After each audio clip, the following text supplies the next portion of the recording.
Dear friends in Florianopolis, it's me, Michael Braungart. I'm here in Hamburg and I'm so sorry that I cannot come to your conference.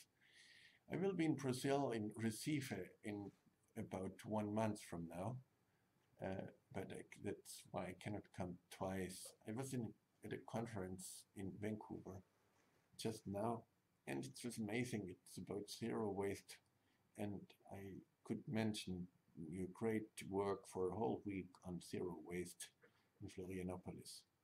Definitely, it's about community building. It's about learning from each other, and there is not one standard answer. Take, for example, Vancouver. 20% of the waste stream, municipal waste stream of Vancouver, are diapers. And because people get older there, the diapers get bigger. So definitely there are options to use these diapers differently. Right now they go into incineration. And because there is an international community of companies who want to earn money with incineration, yeah, everywhere people do know this waste to energy stuff. And sure, what do you do with used diapers if they are never designed to go back in a biological system?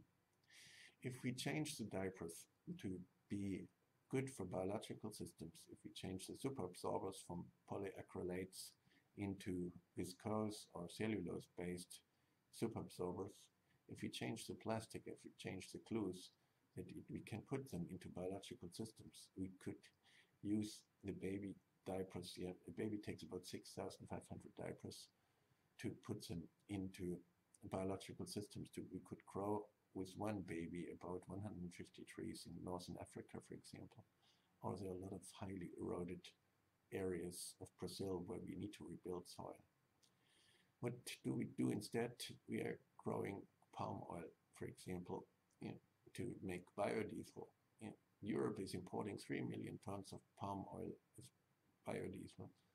1 hectare of rainforest in Indonesia, Malaysia has about 7,000 tons of carbon in it. 1 hectare of palm oil plantation has 60 tons of carbon. The first thing is what we need to learn is to get soil intact.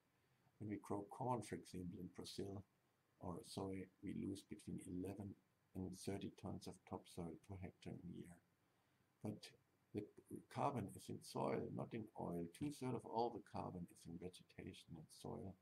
So if we destroy the vegetation and we destroy our topsoil, it doesn't help us what we do with our renewable energy if we don't really rebuild soil. Traditionally, people think it's environmental protection when they minimize damage. They say, please protect the environment, reduce your energy consumption, your water consumption, your waste production. But that's not protecting, it's only minimizing damage. It's like the same if I say, hey, please protect your child, beat your child only 5 times instead of 10 times. It's not protecting, or maybe your boyfriend, depends whatever you prefer. So it's not really protecting it, only minimizing damage. And for that, we have far too many people on this planet. We need to reinvent our products, and our institute, IPEA, together with a lot of universities and other research institutes, are there to reinvent products. So instead of being less bad, it's about being good. We need to make sure that we keep biological systems intact. We need to make systems which grow soil, which make soil. Trees make soil. Trees are not carbon neutral, they're carbon positive. I'm a little concerned about your motto about zero waste, because we cannot tell all these young kids that they are so key and so important and so nice and so smart, and then you say, please be zero. Nobody wants to be zero. Everybody wants to be important. So instead of minimizing a footprint, it's about a beneficial footprint. Why do you want to be zero when you can be beneficial? No tree is zero. Tree is beneficial. No tree is carbon neutral. No tree is climate neutral. Trees are good for the climate. But we are talking about minimizing our ecological footprint. When you think about zero waste, you still think about waste. It's like when you say, look, don't think about how I look naked. You think about how I look naked. It's just what it is. So instead of that, think positive. Think about an idea that everything can become a nutrient. Everything can be beneficial, not less bad. It means we need to reinvent everything. Stuff which gets consumed, like food, like shoe soles, like brake pads, like detergents, need to be designed to go in biological systems. Uh, that means they are changed chemically, physically, biologically uh, when being used, so they need to be designed to go into biological systems. These shoes allow healthy abrasion. They can go back in a biological system. They're designed for that. Every pigment, every UV stabilizer, every antioxidant is designed for biological system.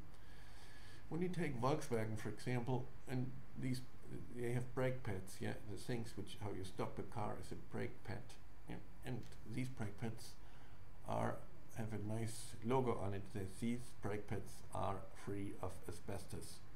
But this doesn't help us. It's like zero waste, because it means that these brake pads contain antimony, which is a much stronger carcinogen. So to make it free of doesn't help. If I invite you for dinner and I tell you it's free of chicken, that doesn't help you as well. The traditional zero waste approach means that we put all the stuff which we have into new products. So we are contaminating material flows. For example, paper never has been designed to go in a biological system. When you burn a newspaper, for example, in your fireplace, the ash is so contaminated that it cannot go back into biological systems, because nothing for making this paper is developed to go in a biological system. No additive, no optical brightener, no filler is designed to go to the biosphere.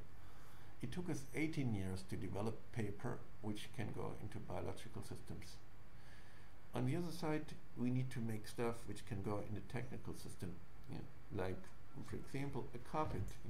The indoor air quality in a building is about 3 to 8 times worse than outside urban air. Now, what people do, they try to save energy, so they seal buildings and then to reduce the energy consumption. But we think if you're making the wrong things perfect, they're just perfectly wrong. So it's about that you make positive goals to say, how can we have better air quality in a building, then instead of just optimizing the existing stuff to reduce energy consumption. These carpets here are designed to go into biological system when they are abraded on one side. On the other side, they're designed for technical system to go into technical cycles. They can absorb fine dust instead of using my lung to clean the air. We are losing between 3 and 5 years in different countries when we inhale fine dust. It's more than we lose by alcohol, and for alcohol at least till the 3rd or 4th class of beer you can decide whether you want to drink. But for inhalation of fine dust you don't have any choice, you have to breathe what is around you. That's why it's important to make stuff which is good, not just less bad. Instead of thinking about zero waste, we think about all nutrient stuff for the biosphere or for the technosphere. We have key things to look at. First, simple things like paper. Why don't you, instead of being zero waste, why don't you make a goal to say, look, in 2020 all our paper will be designed to be compostable, or we can burn it safely and use the ash in agriculture.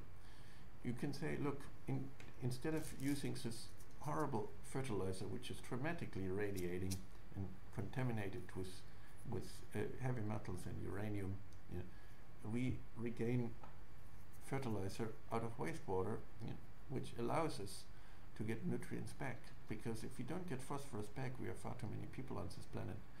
Without phosphorus, we cannot have bones, we cannot have teeth, we cannot store energy in our body. So we need to reinvent things to go into the biosphere when they are our nutrients, or in the technosphere when they are just services. Other examples for service products are things like a washing machine. Do you really need to have a washing machine, or do you want to wash your clothes? Do you really want to own 4,360 different chemicals in a TV set, or do you want to watch a Globo, for example, or any type of political magazines or news in Brazilian TV? Florianopolis could be a nice example how the future can look like, but you need to have positive goals to say, hey, look, for example, we want to be a test place for companies like Puma, where because of the World Championship in football and the Olympics, Brazil is such a nice platform for innovation. We want to have only textiles which are designed to go into biological cycles or technical cycles. And we work on a project, you can look it up in the internet, YouTube, Puma InCycle, the new collection which allows that we can use our materials in biological cycles or in technical cycles. The textile industry is crucial. Half of all the water problems in industry are connected to textiles. One third of all the chemicals which are used globally are used to make textiles. So really ask you, be a little more specific. Instead of zero waste, which is a negative goal, why don't you make it as all nutrients in a positive way? Which means the company Puma can make all the textiles to go into biological or technical cycles, but you need to define positively what is in there. When it's Puma, it will be Nike, it will be Adidas, it will be Li-Ning, it will be Hennes and Moritz and all these international gigantic companies, because they all manufacture stuff in the same facilities. And Brazil has a strong textile industry as well. So why don't you make the textile industry of Brazil the industry of cradle to cradle? Because textiles really matter. It took us till 6 years ago to have a plaque for skin contact which you can put on your skin without getting ill. So we had to reinvent all these products. And by the way, it's fun. It makes design. It's the end of blame and shame, because we can make stuff which is good, not less bad. So we can use 40 years of blaming and shaming now for innovation. I was a good friend of Jose Lutzenberger when he was working as the first environmental minister of Brazil out of Porto Alegre. We have been working on the paper and pulp industry to show that we don't need bleaching by chlorine, that we can use oxygen and ozone for bleaching processes. I was one of 3 people who showed that we don't need to use substances in refrigerators which destroys the ozone layer. And everybody thought this would be stupid because it wouldn't work and the refrigerators would explode. Today it's a common technique. We have been showing that you don't need to dump waste in the ocean. No, you can really use materials differently. But it's now time not only to look at technical processes, but to look at how to reinvent our industrial system. Florianopolis definitely is a great place. Smart people, funny people, good sense of humor, and people who really want to make a change. We see now that there is a big activity going on in the so-called Asian Pacific cities community. And maybe you can join that, because innovation really needs different perspectives. And as you know, Brazil is one of the key countries for the future of the world. There are not that many countries which matter so much like Brazil. And people know to enjoy life. They know how to celebrate a human footprint. And please, I would be happy if you could change from zero waste to beneficial nutrients. Why do you want to be less bad when you can be good? Thank you so much for your great conference, and we have great people working in Brazil. Anna and Alex will be there with you, and because Brazil is so important as a country, we as EPEA, or Research Institute, which came out of Greenpeace originally, want to have a strong Brazilian office. So please help us to make this office strong. Please make infrastructure to be good instead of less bad. Make buildings like trees, cities like forests, buildings which clean the air, buildings which clean water, buildings which become habitat for other species, instead of zero waste, zero emission, carbon neutral. EPEA Brazil needs your support, and Alex and Anna can show you what cradle to cradle can mean.